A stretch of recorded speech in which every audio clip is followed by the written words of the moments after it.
That's the point. Oh, You have a drink. Get yourself a drink. We'll start without you. I got a flask. Yeah, it's all right. I got a flask. Yeah, we're broadcasting now. I'm gonna.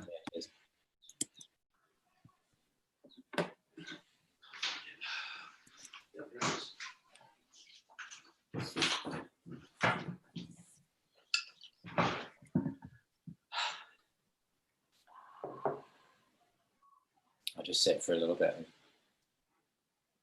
let people join in. My water.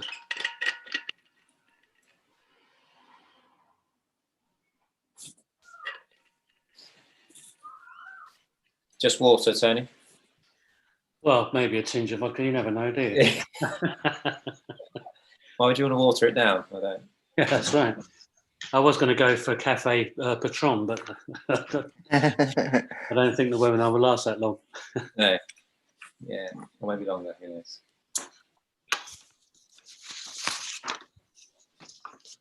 Few of the usual suspects in the lobby. Say hello if you want to, anyone on the chat. What are you up to today? Hey, Mark. Jono.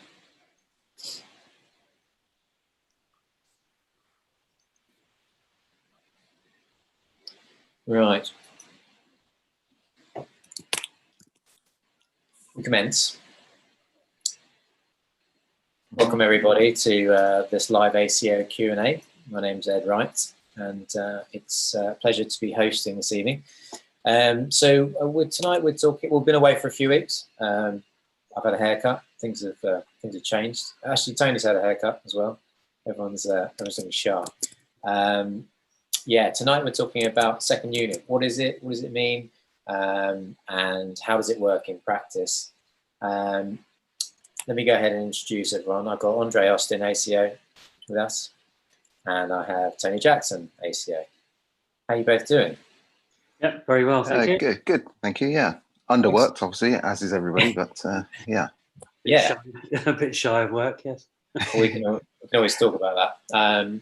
But yeah, so as a sort of a first, I should probably mention that we are streaming to Facebook Live, and we are streaming to ICO YouTube page, and with our friends at Cook Optics TV, also streaming to their channel. If you want to ask a question at any point, put it in the Q&A tab below, and we'll see it, and then I'll put it through to the guys. Any burning questions you've been thinking about second unit? These guys both got lots of experience, so I'm sure they'll be happy to share their thoughts. But yeah, Andrei, so if I start with you, this is the obviously we're coming towards a time I think people are starting perhaps to go back to work. Have you been back to work, and how have you found it in this time of the post-COVID era? Well, I've done 2 days work since March, and those 2 days were 2 weeks ago, and that was on a commercial.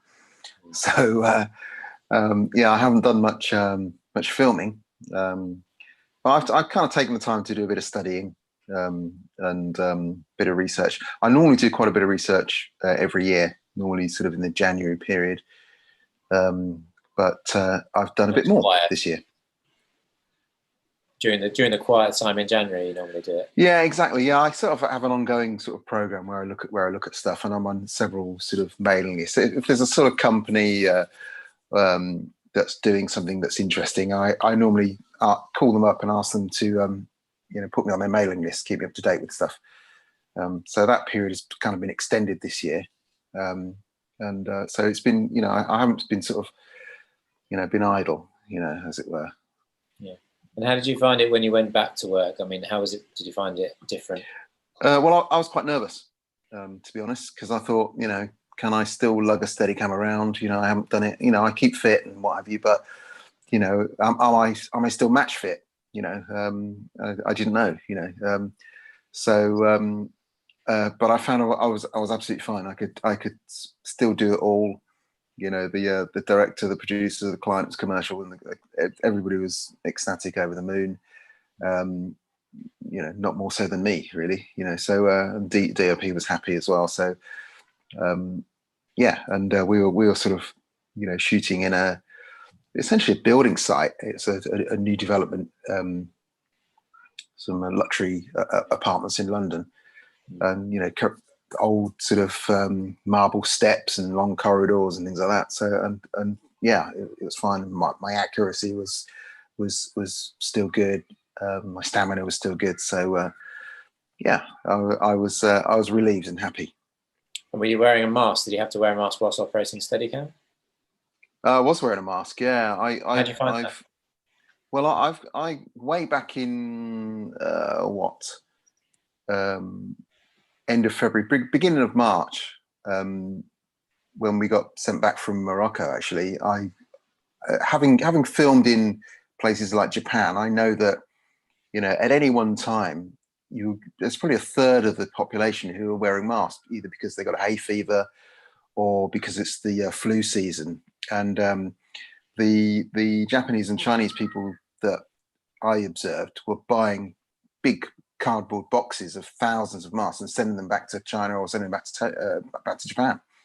And I thought, okay, there's obviously going to be a run on masks. So I bought 3 masks, one for myself and one for my 2 kids.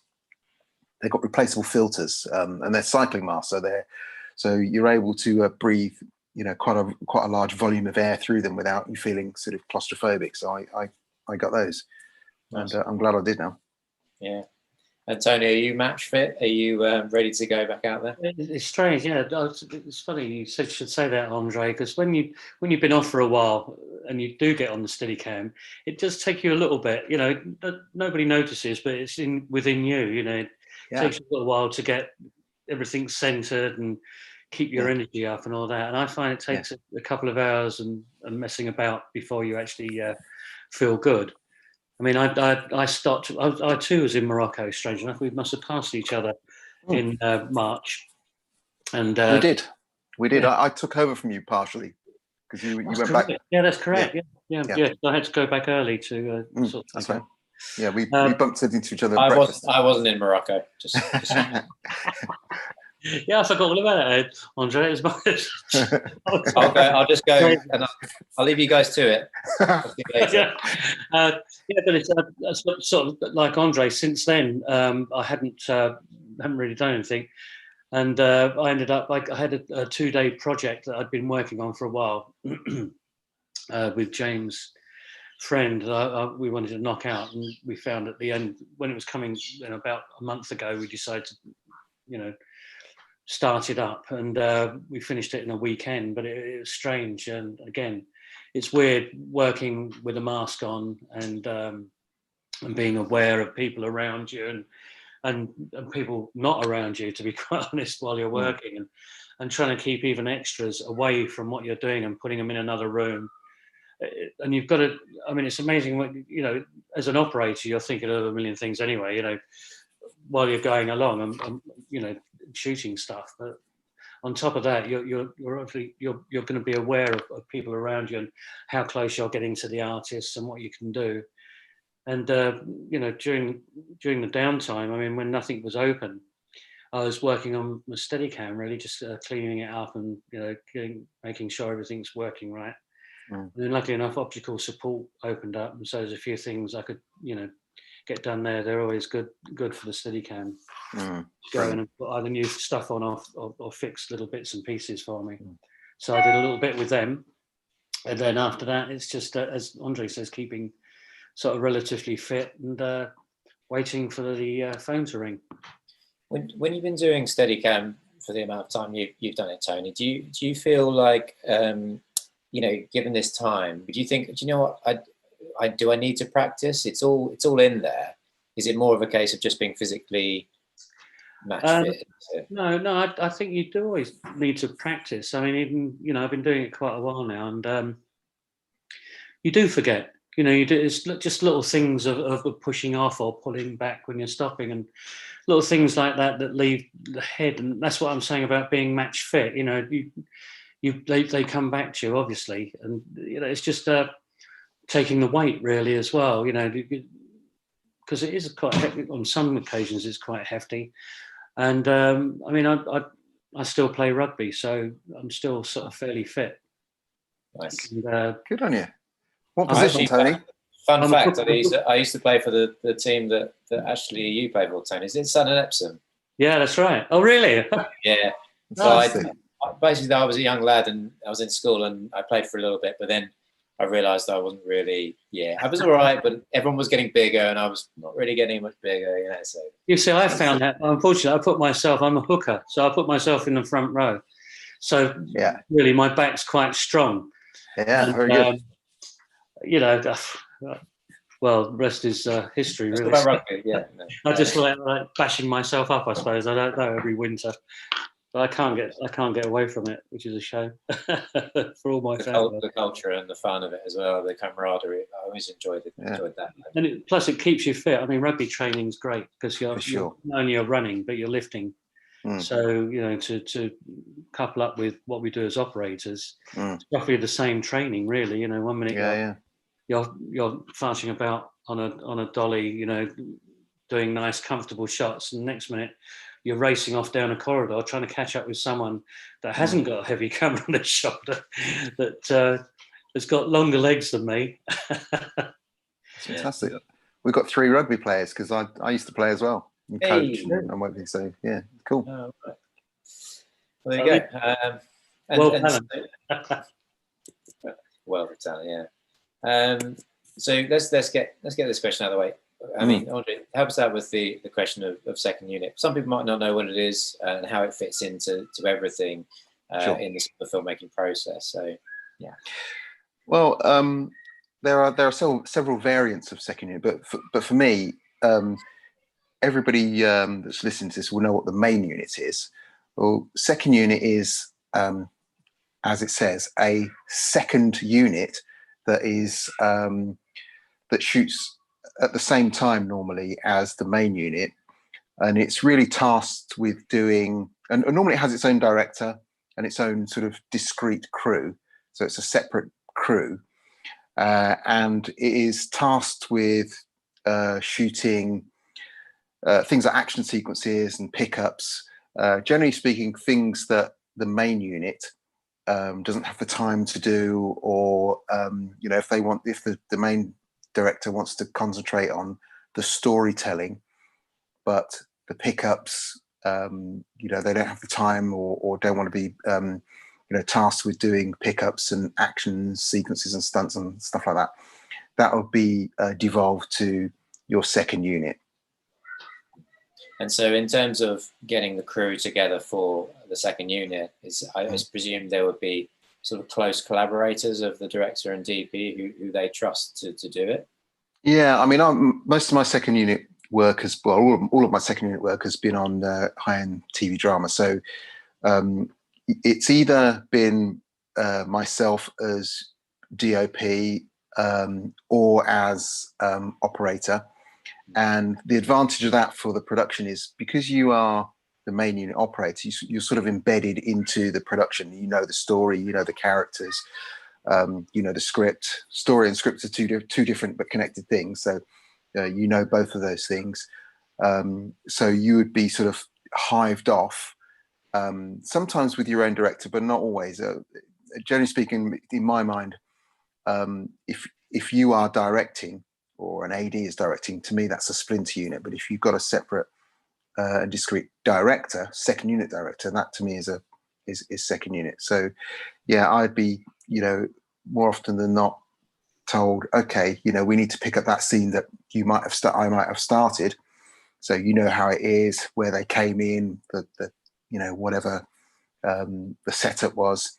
I would speak to the DOP, main unit DOP, talk to him about the lighting setup. I'd get his contrast ratios. I'd get his camera setup, most of which I'd know anyway. The lighting I probably wouldn't know, but you know, I'd ask him that, where he wants to put, you know, faces on the, you know, on grayscale, all those things, so that I can then pick the ball up, if you like, where main unit left off. And then after that, I might then come back to main unit and carry on with main unit things. On other stuff that I've done, for instance, last year I was on Strike Back.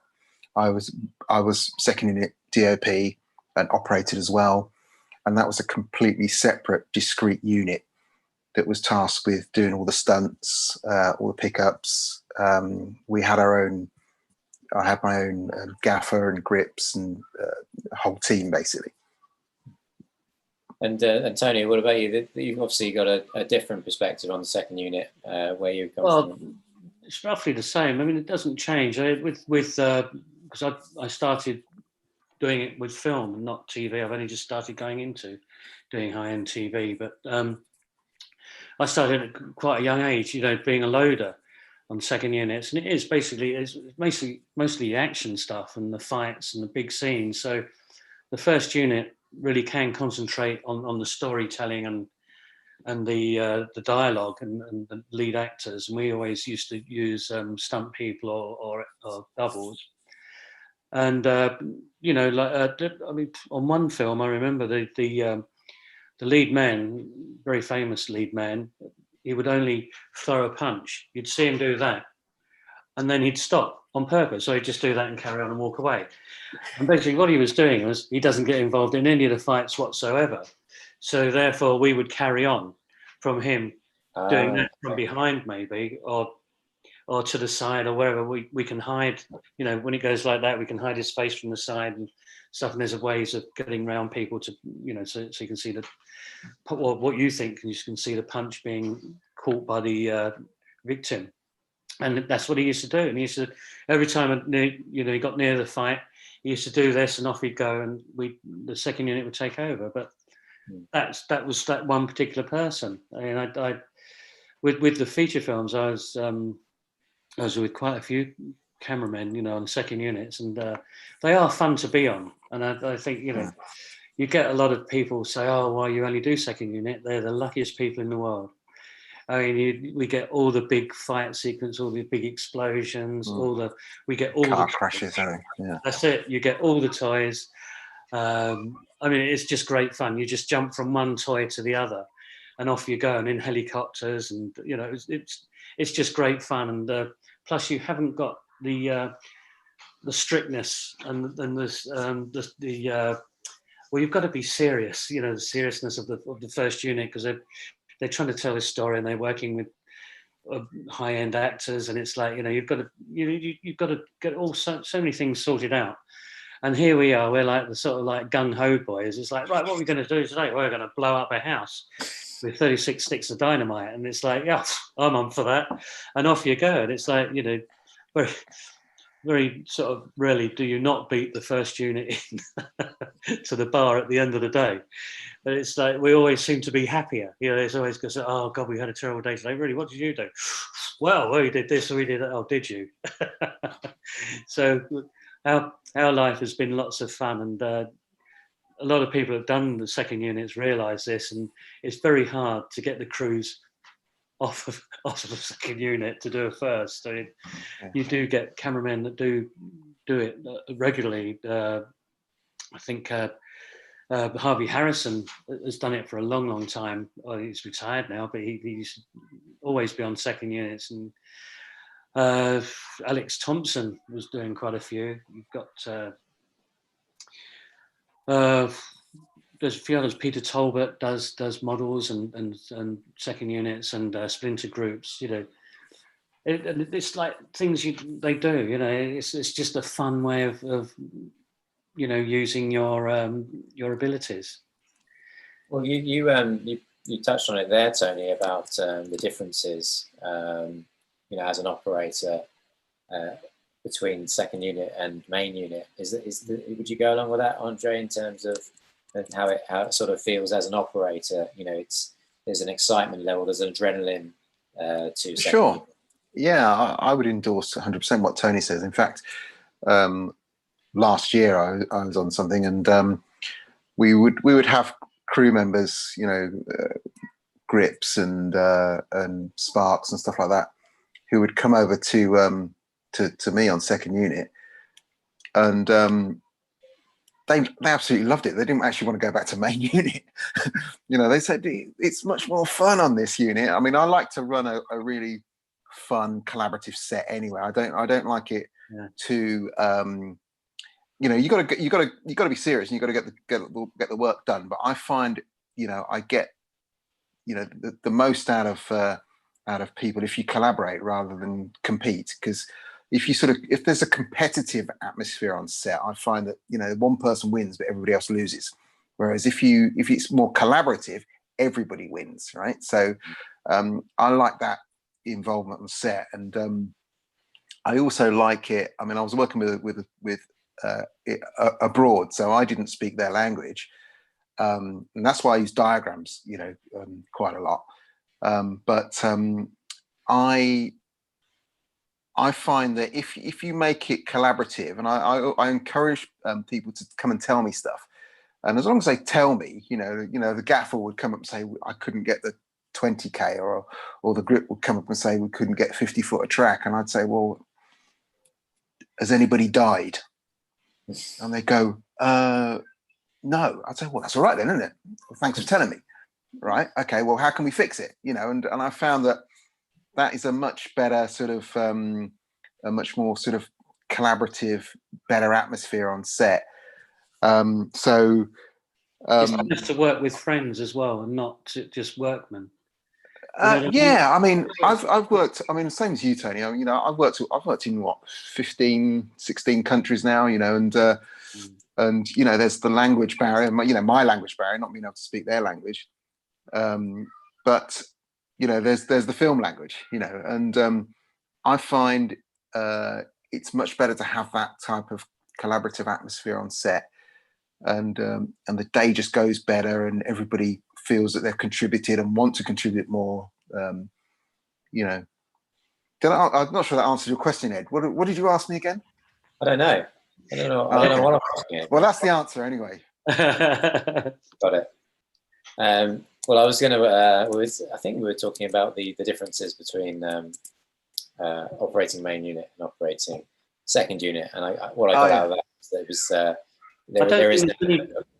I don't think there's any difference really, apart from what you're shooting. I mean, you still need all the skills to shoot drama, because you've got to pick the shots up. You may be going from low to high, or whatever. You may be using Steadicam. You'll be using all sorts of things. I mean, you'll be at the start of car chases or just driving in a car. So you use all your skills no matter what.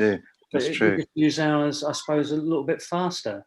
Yeah, maybe. I mean, the thing with second unit, I find, is that the whole film or the whole shoot is like a jigsaw puzzle that's pieced together, and you've got a small piece or small pieces to fit in, and it's got to fit in and look just like the whole piece. So in terms of matching tone and style and lighting and operating style, everything, it's got to look. You've got to be invisible to that extent. If somebody says, "Oh, I could tell that second unit," then you've failed in a way.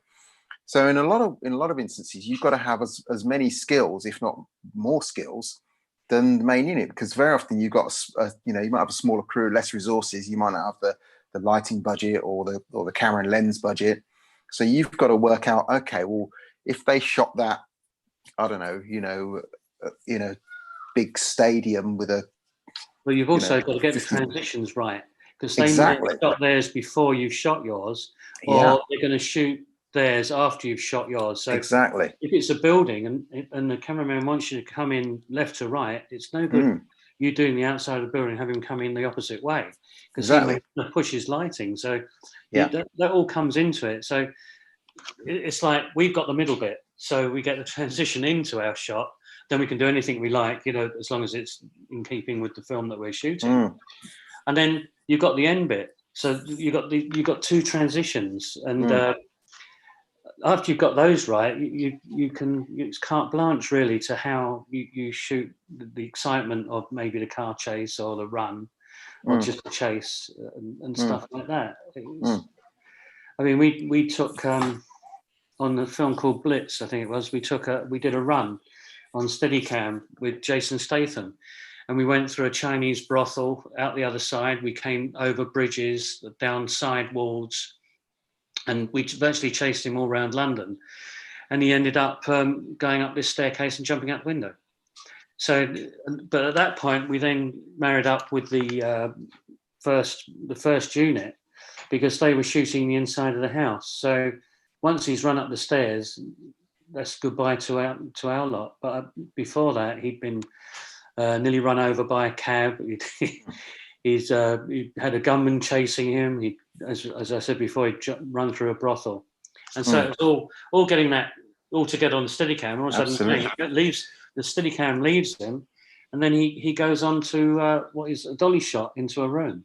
So well, it's good. A good case in point, Ed. If you got that those diagrams of the Dollards market, if you could put them up. I mean, this was a stunt sequence that sort of appeared in the middle of a sequence, and as Tony said, which one is they it? Were shot. Sorry, the there's a sort of exploding diagram type. Yeah, there's a sort of a page of about 12 or 14 pages. You put any one of those up, and I'll just talk through. Okay. Dinner so party. not that one. Well, anyway, Mill. Scene. No, not that one. Not that one. Dinner panning. The mill A1. Not that one. Maybe I haven't. I should have numbered them. Yeah, you put it up. You put it up earlier. Oh, okay. Well, I'll share this. Anyway, it was a stunt sequence, just as Tony said. It started in one place, and then that's the one. Scene 313, 314. There you go. So this was a sequence that involved an exterior somewhere. It's in Croatia, and then it was the sequence was then handed over to me to take over and shoot this interior market with two motorbikes chasing a person on foot and skidding all over the place, crashing all over the place. So I had to basically plan it all out so that we could shoot it both efficiently, and because I was lighting it as well, and I only had 6 hours to get it in the can. I did a lighting plot as well, so that my gaffer only had to turn the lights in different directions as opposed to refeed them and all that kind of stuff. And as you flick through the pages, Ed, you'll see it's quite a detailed plan. And because I don't speak Croatian, so it was really useful for me to be able to sort of lay these out. I always get them printed out and laminated in A2 if I can, so that I can show the crew, what we're planning to do and where their part is in it, even down to where like the easy up's got to go, so it doesn't get in my way and etc. But this all had to match. This was sort of the middle of a sandwich, if you like, where the two bits of bread were main unit, then feeding into this stunt sequence that you've just seen, and then with the guy exiting out the door, cutting back to main unit. So as Tony said, just making sure that your bit of the jigsaw isn't going to compromise main unit. It's got to blend, as you say. It's got to blend seamlessly, hasn't it? But yeah. And there's actually quite a lot of detail in there, Andrei. Is it Shot Designer that you used for that? Yeah. When did you come across that, and did you have to take a long time to learn it? Or I've been using Shot Designer pretty much since it came out. To be honest, it's been a few years now, and I don't always use it, but I find that it's a fantastic collaboration tool, because I can call up a sequence and you can animate those icons as well, which is useful. And for sort of explaining to people where you're going to put the camera, what it's going to be on. I mean, that sequence was 2 cameras, a couple of GoPros, helmet cams, all sorts of gadgets. We had a Movi Pro as well with a GH5 on it. So you know, coordinating all that and making sure that people are on the same page as you was critical, because we had to do an exterior stunt sequence in the morning and then get that done, and then do the that interior sequence sort of, you know, I think it was about 11:30 when we went downstairs into the lower bit of the market and started that, by which time it had to be lit for the first shot, cameras placed on motorbikes and stuff like that for the first shot, so that we could get in there and get running, you know. Meanwhile, you know, other things like the Alexas were being rigged in certain places by the grips team.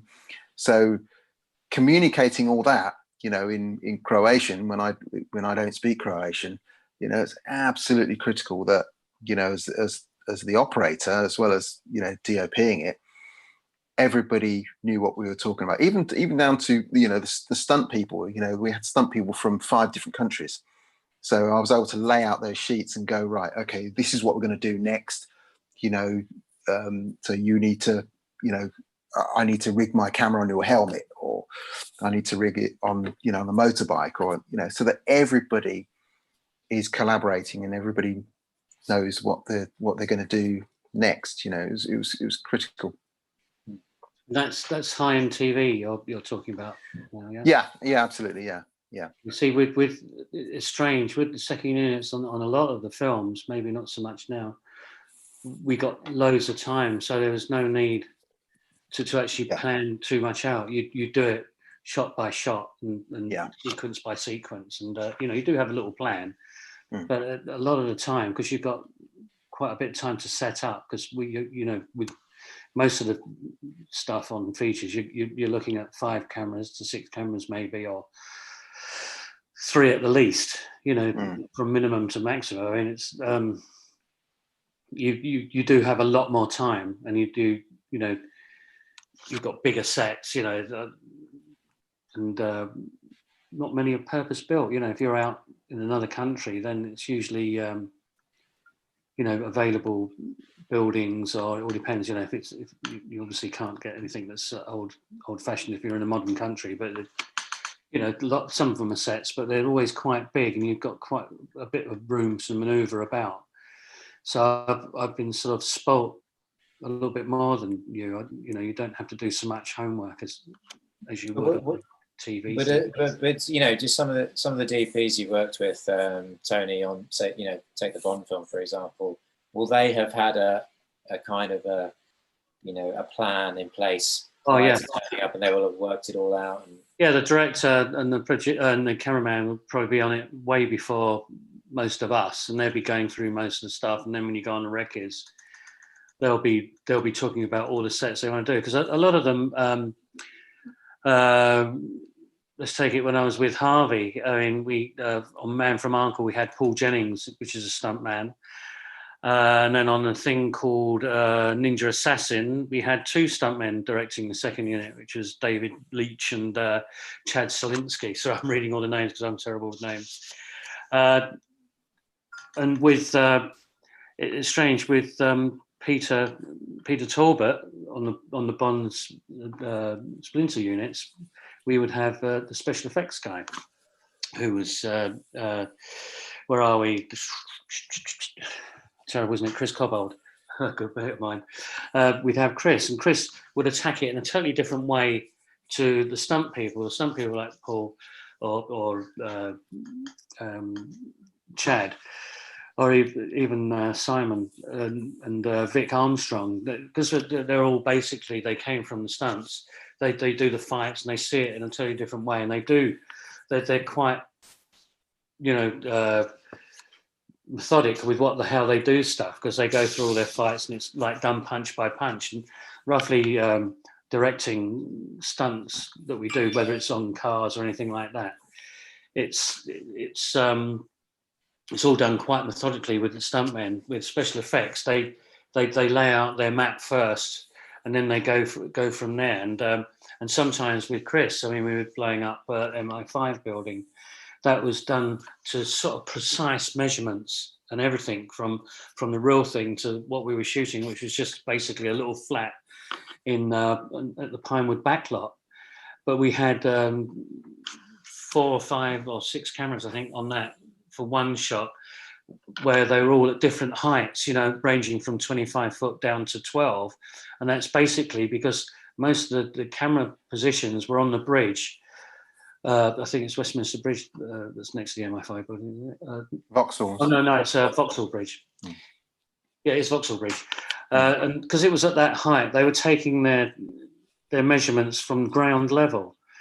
It's quite interesting. So when they marry it to most of the stuff that was on the live action stuff, it's at the same angles. And that was the most precise thing we've done, the blowing up of that building. Because a lot of it had actors in front, and it's, you know, and they had movements and everything.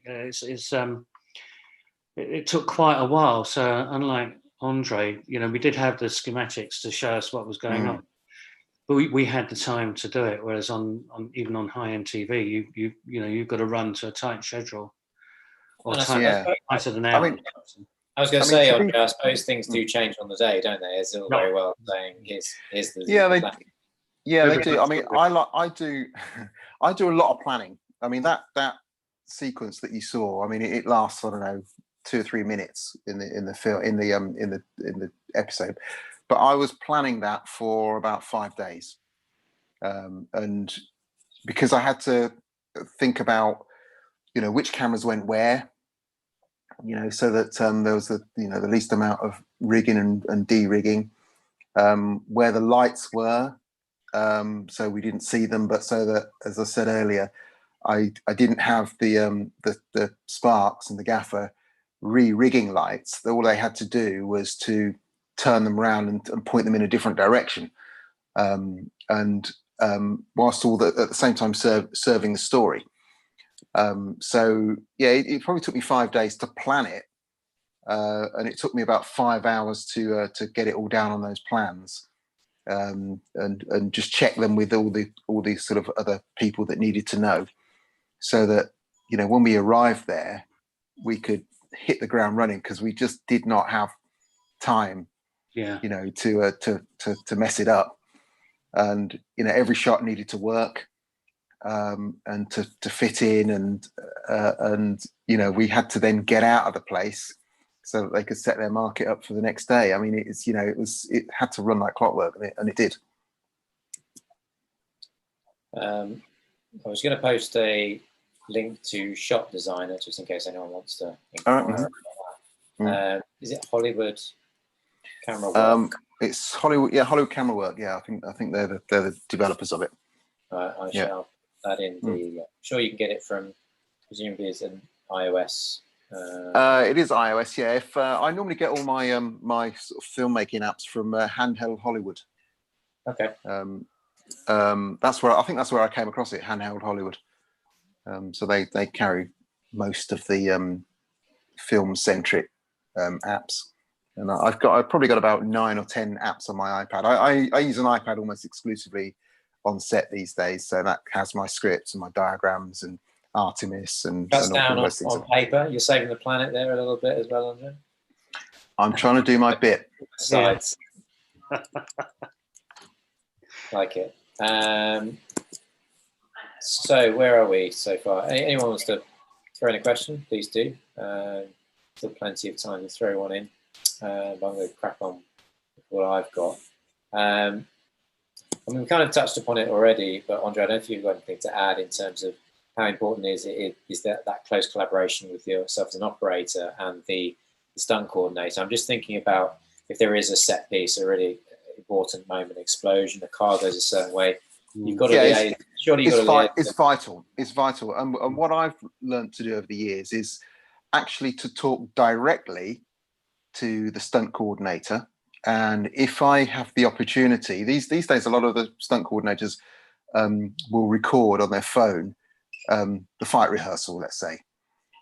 So I asked them to put me on that mailing list so I can see what the fight is. It's a dance, isn't it? You know, it's a choreographed dance piece, if you like, with blood. So I get them to record that if they're not going to, but if they have recorded it, they do record it. I want to see it so that I know where the swings are and the punches are. And I also asked them expressly, where are the sight lines for those particular pieces of action? Because you want to catch it all. You know, they're doing all this hard work with choreography, and you know, you want to miss the knife. You don't want to miss the knife stab, or the, you know, the two eyes and two fingers in the eyes, or you know, whatever it is, or you know, where the pipe ramp is for the car or whatever to leap up in the air. You want to know and to understand all that, so that you know, you can maximize it, because you don't want to do these things, you know, more than necessary. I mean, so it's absolutely vital. Yeah, it's important also with the special effects. If you're doing cars blowing up and you've got stunt people involved, or you've got cars rolling, both of them involved, and it's really important, a for your own safety and other people's, to I always, you know, go up to and say, right, where do you imagine this is going to stop? Because I don't want to put my camera on the stopping point. I want to put it slightly back. But also, we're striving to get an exciting shot. So you do want to get within that range. So you've got lovely, you know, lovely wide angle of the car coming towards you as it stops and rolls over or whatever. So you are in between this sort of like danger area and not danger area. But if it's a moving camera, then you've got to cut your cloth according. You know, if you can't go on a 25, then go back on a 50 and try and get a similar type of shot, because you don't want to be turned over by a car. You know, there's too many accidents in the business by inexperienced people, you know, in jobs. And you've got to keep a close account. And there are people I trust explicitly, you know, stuntmen and special effects guys. And when they do say, you know, some that say, oh no, this is your maximum, you can't go any further than that, you know, you've got another 20 feet, because he's always looking after safety. And you do tend to sort of take the mickey a little bit, but then you do get pulled back a bit. But it's a thing of trust. If he knows where you stand and you know where they stand, you get on really well. But that's the thing you've got to start at the beginning of the film, you know, to trust each other and to find out how much knowledge, you know, everyone's got. And most are pretty good in this country. They've got it all mapped out. I mean, there's some great car stunt people, and there's some fantastic special effects boys in this country. So it is a collaboration, not only with the shooting of the whole sequence, but also each individual shot and to where you put the cameras, and GoPros and smaller cameras, you know, throwaway cameras, what we used to call, you know, the little clockwork ones in the years of film we used to use. It's great. It's great to get those cameras right in and amongst it all, because you know, if they get destroyed, it's okay. You've got a little clip there somewhere between the camera being smashed up and not, but you can afford to throw them away. So you get these fantastic shots now because of the GoPros and all that. And then you've got and all the other equipment that goes with it, you know, that you've got around the heads, the electronic heads and all that, and the electronic tracks. You've got so many things at your fingertips now to get an exciting shot. It's great fun, you know, but you have to collaborate, because without that, you get into terrible trouble, and you miss half, as Andrei said quite rightly, you miss half the things that people work really hard to put in. You know, the little nuances that most people wouldn't notice unless they're not there. You can get them in, like in the background, something going off while someone's being punched in the face, or a car going over the top. You know, it is, and Andrei's quite right. You've got to get it all in, because that's what people pay the money for, basically.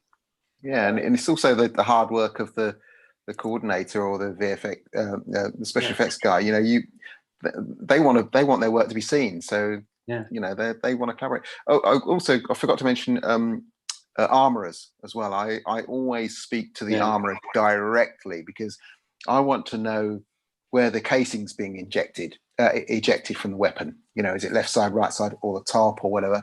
I need to know where the muzzle flash is, or how long it is, what the blast radius is, because yes, you want to see the safety distance flash. Yeah, but you know, if you're too close to that muzzle, you might be slightly off axis. But if you're too close, it will smash the lens or the filter that's in front of it. So I did do a shot underneath an 8mm water cooled machine gun. Wow. On a film, and I got to tell you, I was scared myself, and I kept saying, you know, is this all right? I'm right underneath, because it was above me. And I said, I'm right underneath. Is this okay? And I got to tell you, the percussion on my forehead was horrendous. I couldn't stay there for too long. We got the shot, but I was glad when it finished. And I mean, I'd hate to have been within that range, because it's the flare, isn't it, of the muzzle shot as well. You know, you could be off to the side. You said, as you say, the percussion. Yeah, you really do feel it. It's quite aggressive, but also, you know, if you're firearms discharge residue that you get from guns, you know, if that embeds into your skin. So you know, if you know you're flying out that night, you know, you don't want to get any FDR on you, because if they swab you at the airport, they can pick it up, and you might find yourself in an orange boiler suit in Cuba, you know, if you're not careful. So, you know, you need to cover up and do all that, you know. For people who don't know, what do you do in those situations where you're quite close to gunfire? Do they cover you? Do mask? I have I wear a visor, and a face covering, and also it's like a poncho. It's basically a loose covered sort of high density blanket that your head pops out through, so that it will absorb some of that. It's like a shock blanket, isn't it? Say again? It's like a shock blanket, you know. It just takes the initial shock out. I mean, you still feel it, but at least it's not, you know, there is a layer there that will sort of absorb it. And I wear gloves because you can feel the FDR stinging your hands if you're too close. You know, because you tend to be doing this hat and held or Steadicam, and you can feel the FDR sting in your hands. So you know what's FDR? Firearms discharge residue. So you can feel it embedding into your skin, you know. And I'll say, if you don't want to get that, you don't want to have that be swabbed at the airport. You get used to wearing gloves, don't you? Yeah. For that sort of stuff, I wear gloves. And ear defenders as well. Yeah, I've got. I'm sure you have. I go to the armory shop here where I live, and I get the headphones that shooters wear. They've got microphones on them, so you can. They're active, but they've got a noise gate on them, so you can still hear what everybody's saying, but above a certain volume, it cuts it out. So you're not constantly going, "Pardon?" You know, when you're talking to directors, or the little foam ear things where especially if you're doing Steadicam, you know, you've got to take them out to listen to what's going on, because a lot of communication happens indirectly, so it's important that you hear what's going on, and then you've got to put this thing back in, which no longer fits now. And you know, because you know, operating Steadicam is a two-handed operation, where if you have active ear defenders, you can just keep them on, you know, and just turn the microphone up. You can hear what's going on, and if it's a loud noise, it doesn't deafen you. Yeah, I find I must admit, I don't wear, unless it's a loud sharp explosion where it's only one. I tend not to wear earphones for the same reason. I like to hear what's going on, and all the actions and all the warnings, because obviously, with most of us, probably Andrea back me up on this, you've always got your grip behind, who's ready to pull you out at any opportunity. You know, if it all gets rotten, and he's your or she's your eyes and ears, and they're there waiting, and you do depend on them, you know, to be there, because. It's a weird thing when you're doing stuff like that. You're in this little vacuum, which is your camera, the eyepiece. I always work from the eyepiece. I don't work from monitors, because I feel part of the camera and the scene when I'm there. That's the only reason why I do it. And I've been in a few bits and pieces where the car's got too close and the grip's pulled me out, quite thankfully. But absolutely, it's like you're in a false place, you know. You're watching this thing and the car's going and you're thinking, oh great, that's looking good. Oh, if I just move there, I get that. You're looking at the shots and so, I've got a bit of that there, that looks nice, and I've got, oh, there's an explosion about, and you're doing all that, and the last thing you're thinking of is, bloody hell, he's only 10 feet away from me. And that's where, you know, you've got to have a good crew. You know, your focus puller's usually away a bit, but your grip really is always by your side. And lifesavers. Yeah. If you listen to a lot of the guys, and especially cases where it's gone wrong, they're the ones that get upset, because, you know, it's their job, and sometimes they can't do it. Because I can't tell you, on some shots, because you want to get that shot, you got to hit me with a mallet to pull me off the camera. And I've had a couple of grips turn around to me and say, I was pulling you like as hard as I could, and I'm pulling against you because I said that's just a bit more, just a bit more. And so it's a real battle with operators and grips. But you know, it's always nice to know the man next to you or the woman next to you is going to pull you away. You know, well, my life's been saved at least twice that I know of, by my grip. I've had a couple like that as well, but that's not us being reckless or anything like that. That's just things go wrong, you know. Yeah, absolutely. It doesn't matter how good you put them together. I mean, the rolling car on I think it was Spectre, or was it? It was on Skyfall, I think. Casino Royale, was it? Casino Royale. It was a multi-spin, Casino Royale. That was done twice, and I had the camera at the bottom of the hill. And what it was supposed to go over a ramp, and they didn't quite get the proper part of the ramp. And so it came down straight at you. But the thing is, because it was on grass and all that, it was like a sled. Yeah. And of course, that went straight through, and I was pulled out of the way. It went through the cameras and everything for the first one. So I think it was about a week later or a day later, I can't remember now. We did it again, and that's when they put the log explosion. Is it hydraulic? Yeah, well, it's a log. Explosive log. It's like a ram, an air ram. And they get this huge log and they put it in this tube and they fire it out at the point so it flips it over.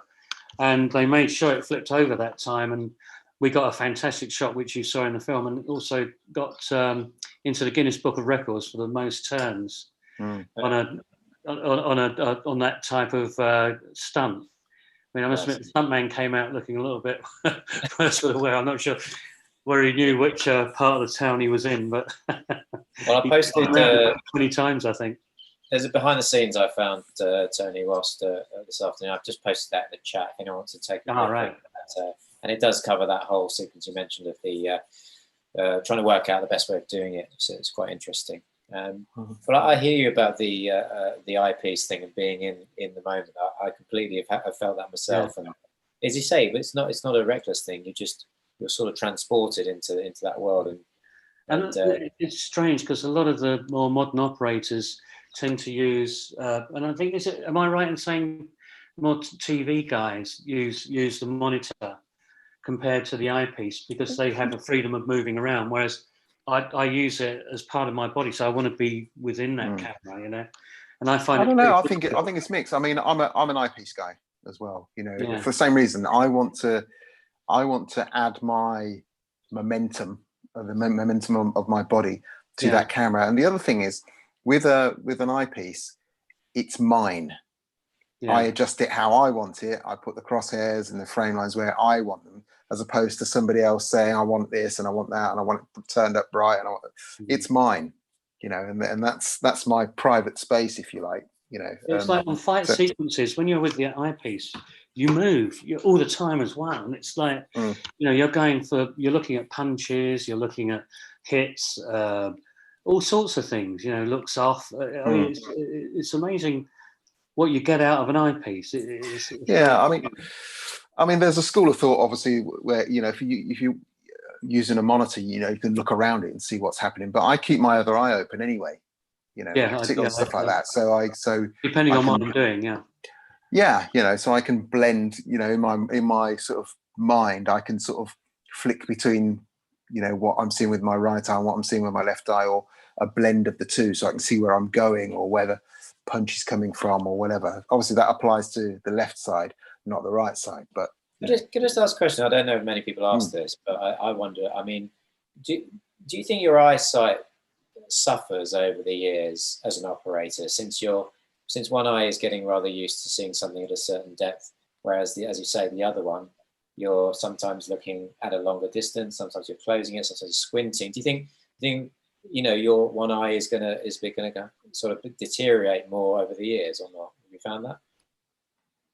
I haven't noticed with mine, I must admit, but I think now with the modern cameras where we're using monitors, I think you're going to be finding that a lot more. I mean, with the lenses, you're looking through I suppose you've got the ground glass there, really. I don't know. I mean, because I've always operated.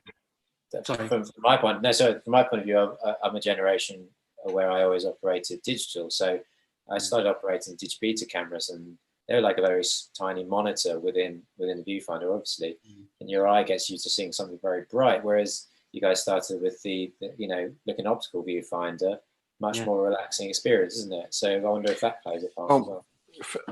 I mean, I find that I get more eye strain looking at computer monitors. At home rather than a viewfinder. With a viewfinder, it's an optical device, so you adjust it so that you adjust the diopter for long distance viewing. So but here we are, both of us got glasses on. I've been doing it for a while. Yeah. Talking about I haven't deteriorated my eyes. So to answer your question, yeah, I mean, I started out, shooting on film on 16mm cameras and 35mm cameras, and the optics of those are pretty good. Yeah. So I didn't feel any deterioration, if I'm honest. Well, there you go. Just something I've always wondered. What have we got? So where are we up to? I was going to ask you if you could just take us through some of your second unit experiences. Any sort of any anecdotes or anything particular? You've got some cool stories, or when things go wrong is always quite fun. But anything you've thought of in particular, or whilst we I can go way back to a film when I first started as a loader of Bridge Too Far.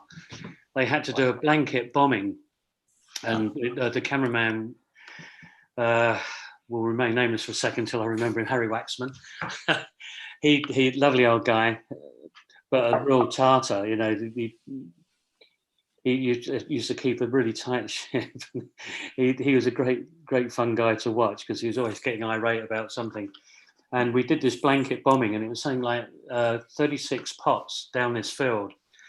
And it's when the Panzer Division was found, and the airplanes came over and bombed into the Panzer Division, which was in the forest and the trees. And we were just on the edge of the forest shooting down with all the cameras down towards this field. And they took all day to do. They put in 36, I think it was, tubs with a bag of concrete, a block of cork, and I think 8 sticks of dynamite in each one.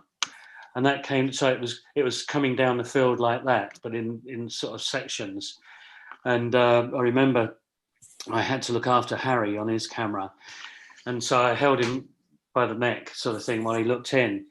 And all of a sudden, all the pots started to go down this field, and it got to roughly about 2 lines before us. And because of all the rubbish it threw up in the air, it came down, and it was like someone doing that. Everything went totally black. And I think I was 21 at the time, and I crapped myself. But I could feel this old man underneath me trying to get up. And I was sitting there thinking, my God, what's happened? And I'm holding him down. And I could feel his little body getting weaker and weaker, trying to get away from the eyepiece because it had all gone black. But if you look at it on the film, you don't see anything of that. You just see this blanket bombing. But that took all day to do. And it was, I don't think Harry forgave me for holding him down. All came out in the wash, I presume. All came out in the wash. Yeah. No one ever remembers, well, I guess they do, the people who were there, but the people who watch it will never really understand the, blood, sweat, and tears that went into producing these things, do they? No, there's a you got another one. Okay. Yeah, sorry, there's a stuntman he's got off a roof on Ninja Assassin, where he ran across the roof, he jumped down. The roof was about 30 foot high, and he jumped down onto one roof, rolled, came down another. I think he was a parkour expert, one of the British parkour champions. And he jumped down like that, where he is in front of the car. And we had one where we said, right, we want the car to come up to his head as he jumped down. I was quite close on his head, sort of like doing that to a side angle. We just wanted the car to touch him. And the American stuntman got his mark slightly wrong. And as he came down, he's done all this fantastic fall from 30 feet, dropped on this thing, onto his haunches like that. And this car just went and just caught him about that much to send him back. And the poor sod, after a 30-foot fall, got done within 6 inches. But I think it was in the film because it looked actually really quite good. Unfortunately for the guy, he was all right, by the way. He was okay. Okay, that's the main thing. War stories. Andre, anything any thoughts? Mine aren't quite as colourful as Tony, but I remember doing one sequence in the basement of this old building in Budapest. It was, and it had quite a low these tunnels, and the sort of the height wasn't very high, not least because they had these pipes that ran all the way in the sort of the roof part of these tunnels, and it was a sequence where these guys were meant to be running down, and they were catching fire, so they would fire back with their automatic weapons, and it was all lit beautifully and what have you, with hanging lights and what have you. And I was steady camming at the time in low mode, running backwards, looking up at these guys, with coming towards you. It looked great until the firefight started. They were queued to do their firefight, and all of a sudden, it went darker and darker and darker and darker. And the director, until you couldn't see anything, the director went, "Cut! What happened to the lights?" And what had actually happened was the actual percussion from the firearms, even though they're firing blanks, it dislodged all this dust from the roof and the pipes, and it filled the entire corridor, these subterranean corridors, with black dust. You couldn't see anything. And he thought, he's looking at his monitor, away from the set. He thought, the lights had dimmed or something, but it was all this stuff, in the air. It's probably carcinogenic, but as always. Yeah. But I mean, the power. I just thought while we were talking about those stories, I just thought of the power that some second units have on films. I mean, there's one I worked on as a loader years ago in Shepperton called Eye of the Needle. And I think that still holds the best indoor storm sequence still. I mean, it was with Donald Sutherland sitting on this boat in the middle of the Irish Sea and in a false nine gale. And we were just in the tank at Shepperton in the dark, with lights going on and flashing. And Jack Lowen was the cameraman on that. I'm definitely trying to think who the operators were. I was just a loader again on that. But I mean, that's still deemed one of the best indoor storm sequences. And if you look at the film, just put it up, Eye of the Needle, it's called. The storm in that was done inside. Nothing was done outside. Maybe a couple of long shots, but that's the power second units have. While they're doing all the dialogue stuff, the second units are pulling up all this to marry the story up. You only see the man leaving on the boat and the ride coming back. But the middle bit's ours, which is lovely to do, and it makes you feel quite proud when something like that comes up. Well, I was going to ask you actually, Andre. I know this question of you've got second unit and you've got main unit. Are there examples of? Obviously, there's people who are sort of dedicated, very specialists when it comes to second unit directors, DPs. But are there examples of main unit directors, DPs who also want to shoot second unit? And does that happen a lot, or what's the vibe of that? Yeah, I mean, I worked on something last year where the main unit director was quite jealous of the stuff that we were shooting, and because we were sort of getting all the fun bits whilst they were stuck in a house somewhere shooting dialogue. We were sort of blowing shit up, and traveling in helicopters and stuff like that. He was a little bit jealous and wanted to come and do it, but he simply couldn't. We just didn't have the time for him to sort of stand down, half the crew, so that he could do it. We had to have two crews running, the main unit, second unit. Yeah. So it's a budget thing predominantly, really. Yeah, well, everything's budget, really, isn't it? Time is budget. Anything to add to that, Tony, or you? Well, I've had it where we've had a video link and our rushes are sent immediately to another country where the first unit were working. And it was quite important. I can understand why they were doing it. It was they wanted control of the second unit, of what we were doing, or the splinter group rather, not second unit.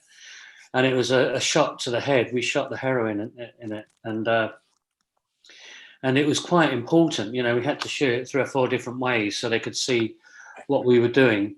And they were quite. They wanted quite precise shots on this woman, and so, you know, they kept with us all day via video link, and they had most control over what we did during that shoot, because they just, you know, it was important for them to have control of everything and not lose control of how they wanted the fight sequences or the important scene like this shot. You know, and you do get it sometimes. I mean, it all depends how people want to shoot the film. You know, sometimes it's important to keep the same storyline or whatever, or the same shot line going throughout. Whereas if you hand it over to second unit, sometimes in their feeling, they lose it. And a lot of people don't like that. A lot of people are quite happy to get rid of that part, because that's just seen as, oh, what, you know, all the inserts you do of like the cigarette ash going into the ashtray or whatever, the knife going into someone's side, you know, all those little shots you do on the second unit are just, you know, they may shoot a fight sequence on the first unit, but all the other little nitty grits, like someone may get shot, a stab wound, stuff being blown off a shelf or whatever, they need that as filler to put into the fight sequence. So they're quite happy to get rid of all that stuff and carry on doing all the hard work that they do. So we're in a way we mop up basically second unit on some things, and other things, which is really nice, we get to do our own sequences if allowed, which is lovely. I wanted to ask you about model units. You know, that's part and parcel, I'm sure, of some second units. Is that still a thing? Do people still use models? Have you got any experiences in shooting that model unit? Me? Yeah, sorry, Tony. Yeah, oh, sorry. Yeah, that's. I mean, it is. They still use models. I mean, but people's perceptions of models are quite different to the ones we use. You know, on Space 1999, it was a model of the moon, so it was quite small. On which one was it? On Skyfall. Skyfall. Thank you very much. Sorry.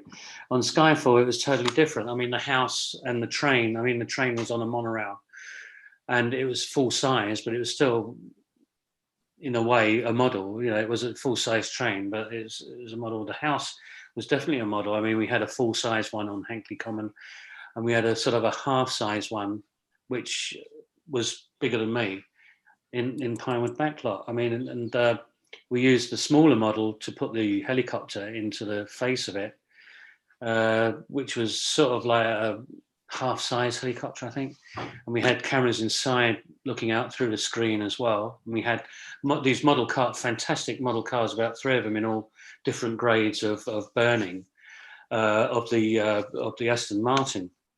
And then we had the real one out at Hankley Common. So obviously we couldn't shoot a helicopter. We used a real helicopter, you know, the Russian, I can't remember the name of it, helicopter we used on that, and shot with the life-size model, which was still, you know, set. And then we did the actual explosion on that. And then we recreated the actual explosion on the half-size model and in Pinewood. And we could then take the helicopter straight in through the front door of the building. And I mean, that's an art on it in its own. To get the lighting right on both things, and to get the size of fire correct, because you know, you don't. If you make it too big, it looks false. And Peter Tolbert did a really good job on that, you know, as cameraman.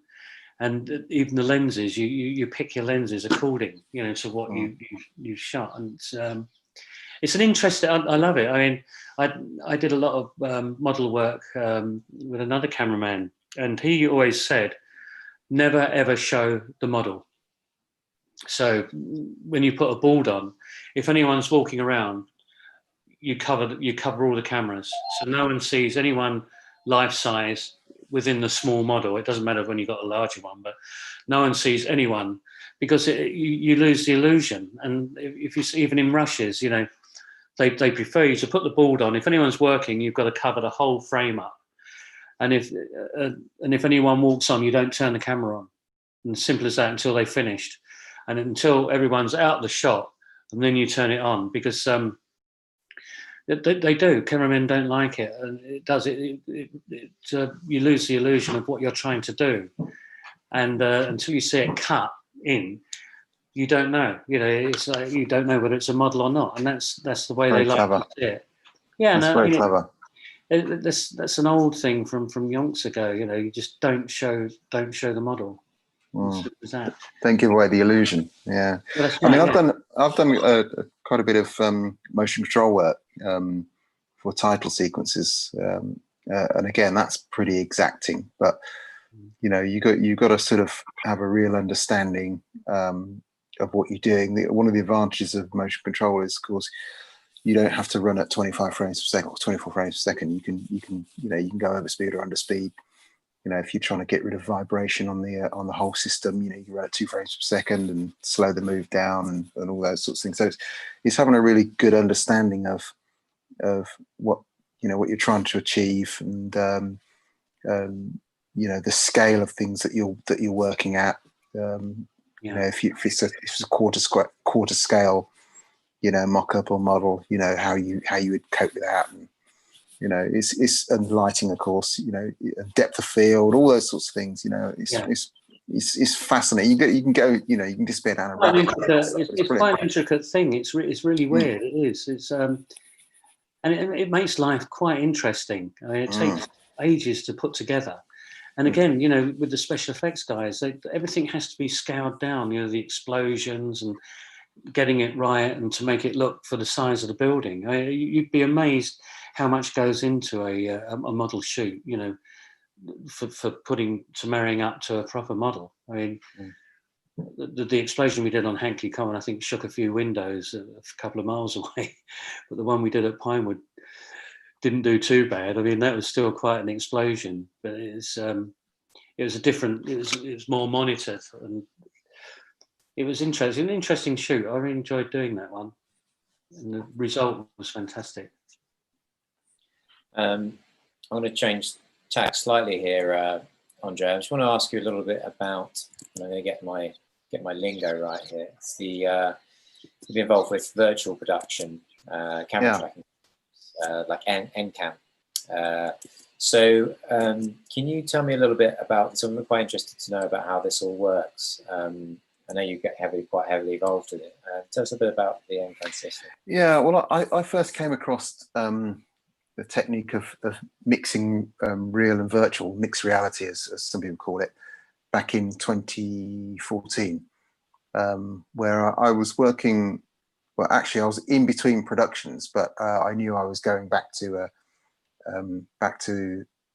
this series on the second season, and I knew that they were going to take that production, or the story was going to take place in 18th century Paris. And I saw this technology and I thought, that's interesting, because we could really transport the audience into a different world here using this technology. So I went and, as part of my research that I said earlier, I went to and approached the company and had a look at it. That technology was NCAM, and learned all about it. You know, its benefits, its pitfalls, and I then called the VFX producer and also the line producer and said, you should have a look at this, because this might get us out of a hole. And they did, and in fact, several months later, we were using it. So what this technology does is it clamps onto your camera, and it feeds into your VFX pipeline all the telemetry of the camera, where the camera is in three-dimensional space.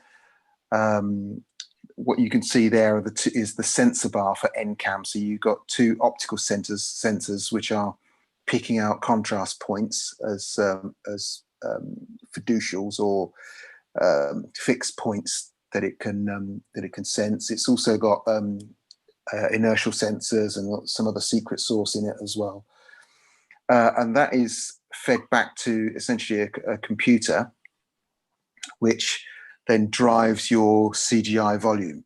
So your CGI volume is created by VFX, or it might be live rendered by a gaming engine like Unreal Engine, for instance.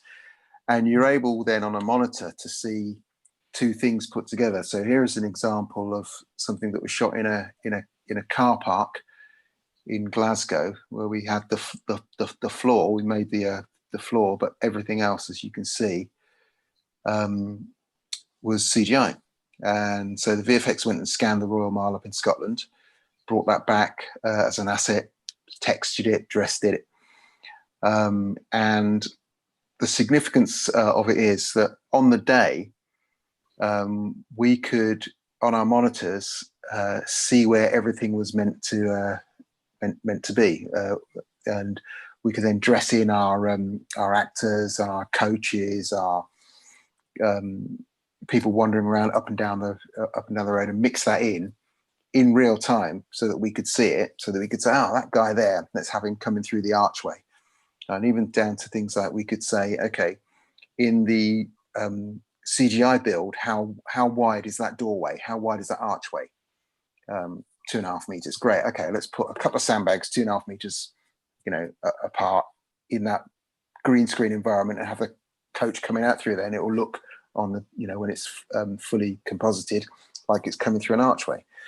So yeah, I've been sort of getting into that sort of technology in a big way, because I can see it, Andrei, massive advantages. Yes, mate. Was that French? Was that invented by a French guy? I don't know whether it was invented by a French guy, but NCAM is a British company based in just off Soho Square.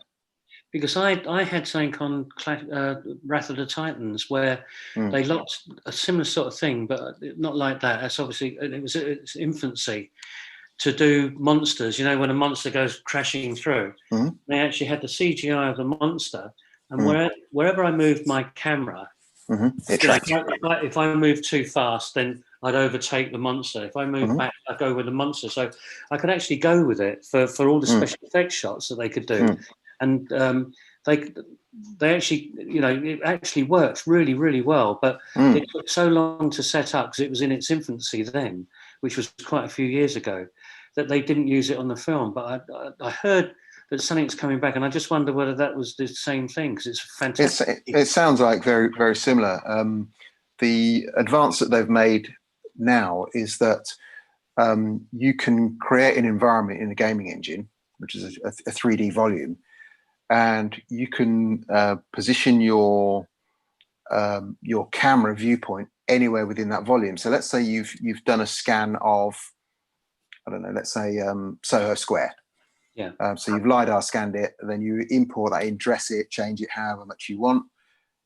Now you can position your camera anywhere within that volume, as opposed to, say, green screen, where they would do what's known as a backface cull. In other words, they would lose or they wouldn't render any of the information that you don't see.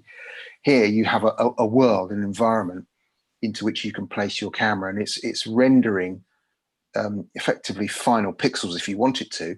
Yeah. Particularly if you go into sort of LED environments, you can render final pixels. So there's no compositing to do after.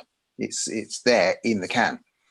And the benefit of doing it is, yes, you have a lot of technology spend at the beginning, but if you don't have to have a long VFX pipeline, rendering, compositing it, then you save money at that end.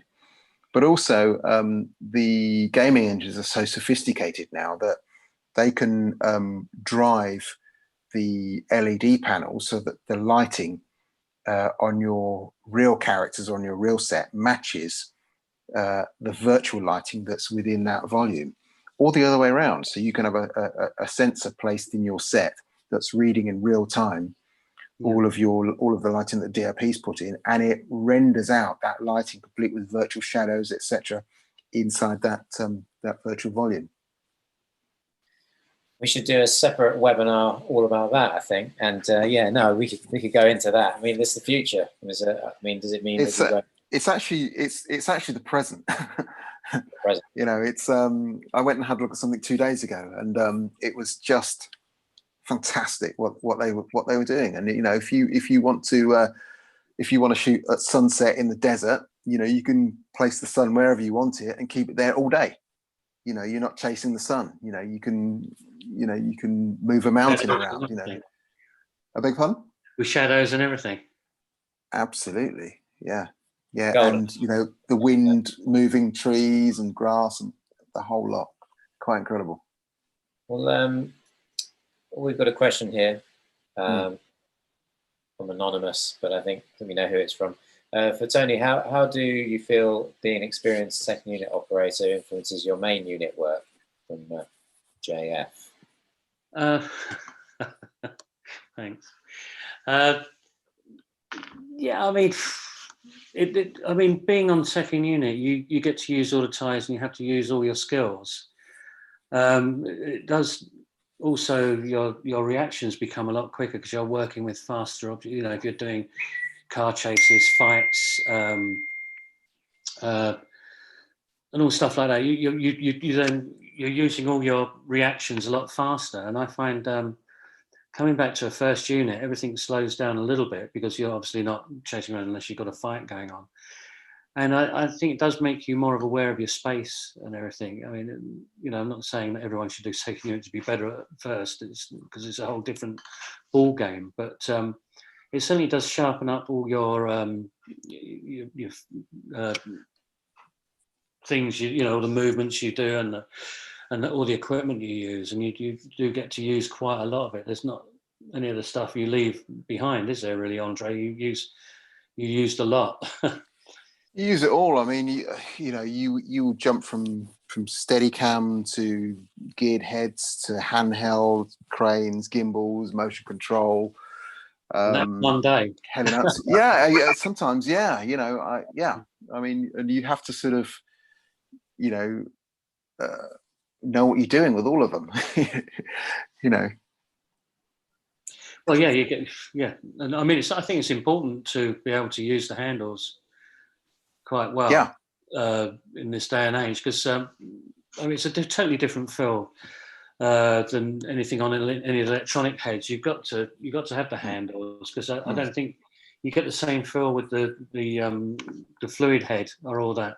I mean, it's really, you know, it's a must, because it's so easy to use as well once you've got it together. I mean, it sounds. Yeah, I mean, for those who don't know what Tony means by handles, geared heads, so with the wheels. So I always think, for me, there are sort of, I suppose, maybe five main advantages to using a geared head.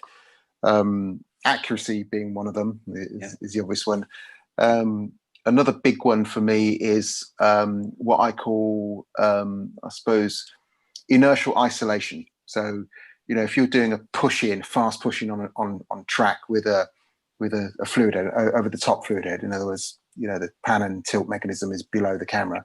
Obviously, by definition, the camera is over the top of the tilt mechanism. So it's got a tendency to pitch up when you start and pitch down when you stop. Yeah. Whereas with a geared head, it's not going to move.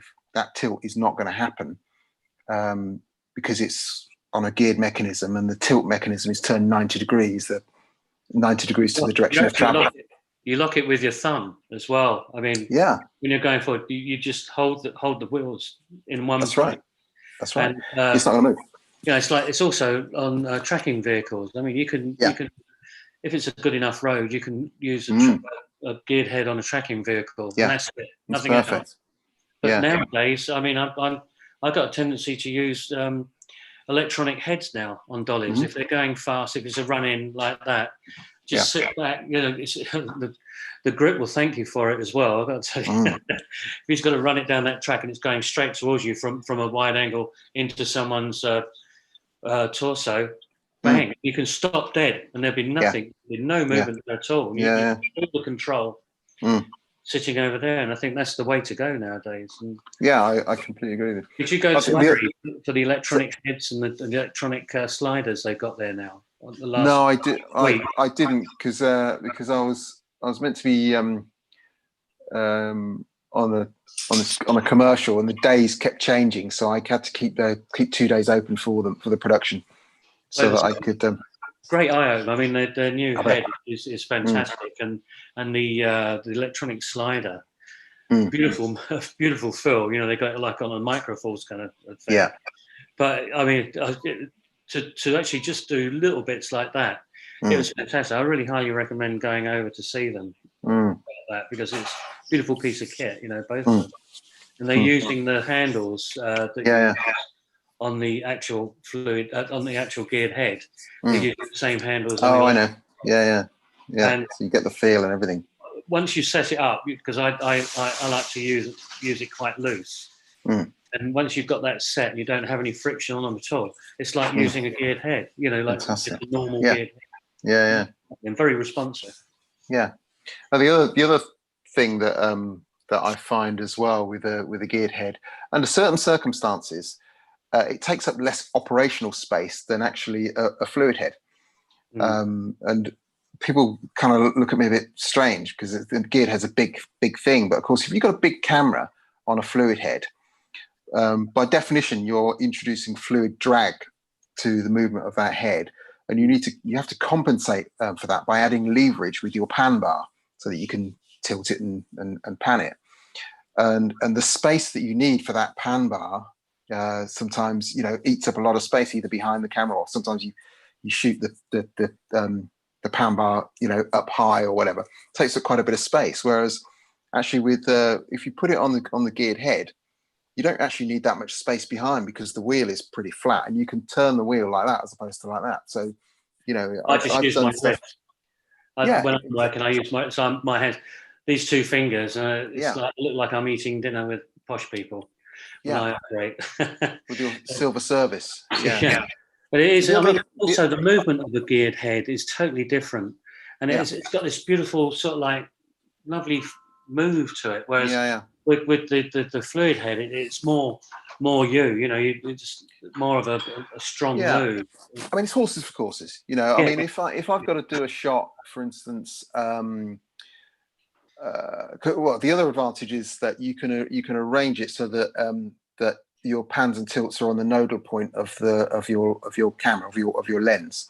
So if you're doing something, say for instance, you're shooting through Venetian blinds, I can see over your left shoulder, for instance, Ed, you've got Venetian blinds.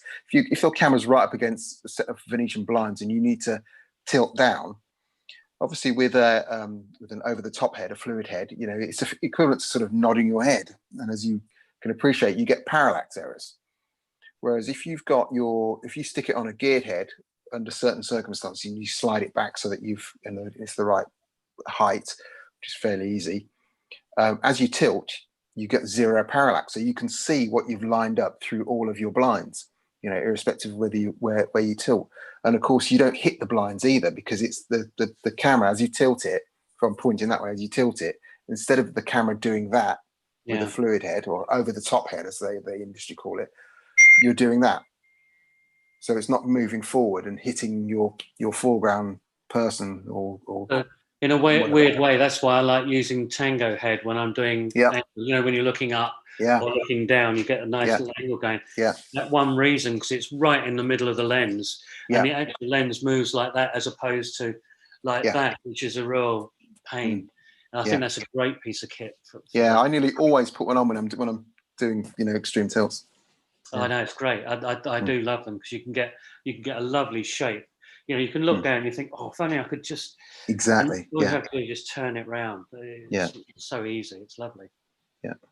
Some top tips there, and we've got another question in terms of got any favourite remote heads that you like to use that you've come across over the years? Well, can I throw one up? I love the Libra, mini or large. I mean, it's the finest head, I feel. Well, because I grew up with it. I mean, there's other ones out there that are just as good now. but the Libra I just loved, and Camera Revolution that put them up. They're great to work with as well. Yeah, okay, getting some money for this one. But as I say, the Arri head I've just seen, the new one, which I can't remember the name of. SRH 3.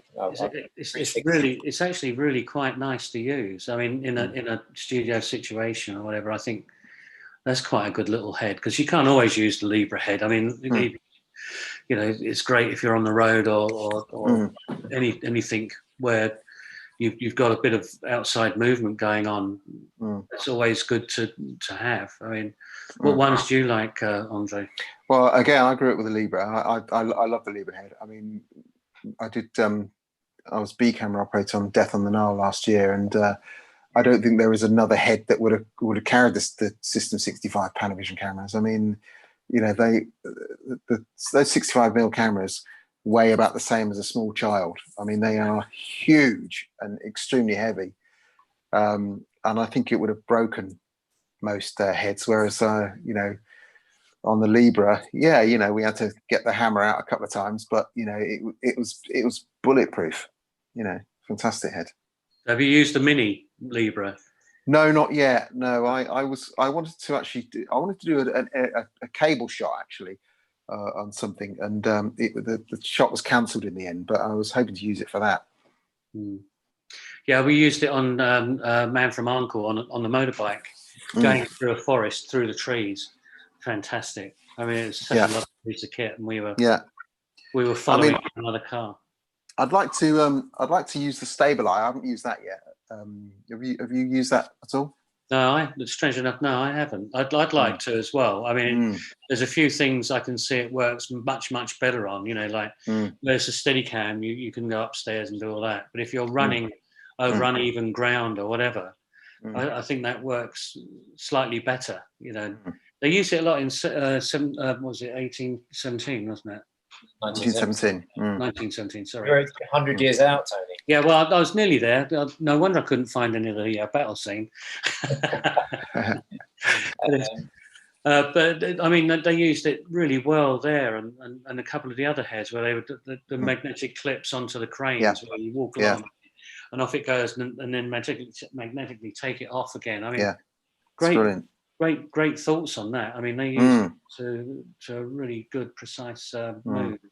And what about Scorpio heads? Anyone used Scorpio head? Apparently, yeah, I've used it a bunch of times. Yeah, I mean, to be honest, they're all in a lot of ways. I don't have a favourite. It's the whatever tool does the job. Some do things better than others. There are different price points as well, and you kind of have to cut your garment to fit the cloth, or whatever the saying is. Like Hydra cranes and cranes. I mean, in some respects, the Hydra crane is a great piece of kit, and but again, some people prefer Techno cranes, and some people prefer Hydras. The small Hydra is lovely to rush about on, and you've got all the other motorized bits that go with the with both cranes. I mean, you've got tank tracks. You've got. I mean, it's lovely on. I think that was Wrath of the Titans as well. We had Technocrane on the first of the cars, the 6-wheel cars, and scarabs and stuff. Signs of mountains and all that. And it's so lovely to sort of go, right, in the old days, we got a crane and lifted it all and everything. It's just because it had that solid base. Now it's like, there you are, bang, ready. It's like, oof. So things are getting a lot quicker now. Oh God, yeah. I mean, on Outlander, we often had, a 50-foot Techno. And it was always on a scarab or something like that. Always. I mean, we're up in the middle of nowhere in Scotland. You just had to. Otherwise, you got this 5-ton crane that you couldn't move. So it was always on some sort of motorized all-terrain base. Yeah, I mean the Hydras have got all that hydraulic leveling thing now and all that. And that all works really quickly. You can put it down on any uneven ground, and all these legs come down, and then the arm goes up. gets leveled, and it's great, you know, when it's working. It's all, you know, like most things. You know, I've been in the wet with when we first started using Technocranes. We were doing this rugby field somewhere near the Wasps ground, and you know, like everything, it was a night shoot, and it absolutely teemed down. And the poor old Technocrane, it wasn't waterproof in those days, and of course everything. And that was it. Nothing worked. The head didn't work. Nothing worked. So we had to put that to one side and go back to the old days of just a solid crane. Yeah. But it's Ouch. But now it's all different. But I mean, that's they were the worst days. You know, the earlier days when rain makes everything 10 times more of a pain in the ass, doesn't it? Sometimes. Yeah. I can handle snow, deep sun, everything, but rain. It's horrible, isn't it? It just gets everywhere. Yeah. When it's on the call sheet as a scene with rain as well, because you're actually going to intentionally put rain on us. You see people reading their scripts or reading their call sheets for the next day, and you can see physically the shoulders just drop a little bit. I just get annoyed with the writers. They just sit there and go, "Yeah, this one will be in the rain. That'll be great." Yeah. Anyway, fantastic. I think we'll leave it there, please, guys. But thank you very much for giving your time and your thoughts. Any more questions? No more questions. I think everyone's like spent, and we've kind of gone over the time limit, you know. But you know, we could do another one. It's not a problem. Get you both. Right, I've got another hour left in me. If anyone wants to go. Fantastic. Thank you, Michael. If me and Andrei leave, then you can just stay here, Tony, and carry on if you want. One man show. No, I'm having fun, mate. This is great. Oh, it looks like you're being pulled back now, Ed.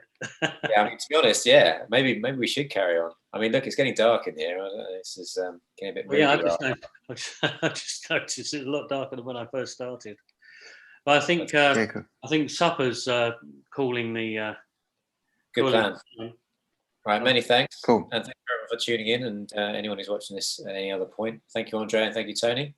No, thank you. Pleasure. It's been a pleasure. Good stuff. Cheers, See you Andrei. later. Cheers. Bye.